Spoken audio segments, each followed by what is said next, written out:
ശരീരത്തിൻ്റെ ഊർജ്ജസ്വലതയും ബലവും രോഗപ്രതിരോധ ശേഷിയും വർദ്ധിപ്പിക്കാൻ ഏറ്റവും ഉത്തമമായ കാലമാണ് കർക്കിടകം.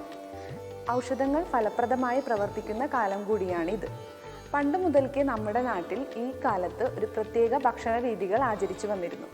അതിലൊന്നാണ് പത്തിലത്തോരൻ. 10 വ്യത്യസ്ത തരം ചെടികളുടെ തളിരിലകൾ ഉപയോഗിച്ച് തോരൻ വയ്ക്കുന്നതാണ് പത്തിലത്തോരൻ. അത് ഓരോ പ്രത്യേക പ്രദേശങ്ങളെ അടിസ്ഥാനമാക്കി പത്തിലകളിൽ ചില വ്യത്യാസങ്ങൾ വരാം. ഇന്ന് നമ്മളിവിടെ ഉപയോഗിക്കുന്ന പത്തിലകൾ നമുക്കൊന്ന് പരിചയപ്പെടാം.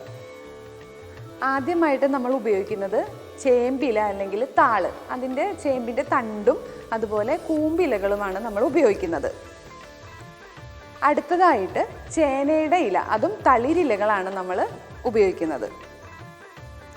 പിന്നെ കുമ്പളത്തിൻ്റെ ഇല. അടുത്തതായിട്ട് മത്തൻ്റെ ഇല. അഞ്ചാമതായിട്ട് പയറില. പിന്നെ തകരയില. ഇതിപ്പോൾ നമ്മുടെ നാട്ടിൽ അങ്ങനെ അധികം കാണാറില്ല.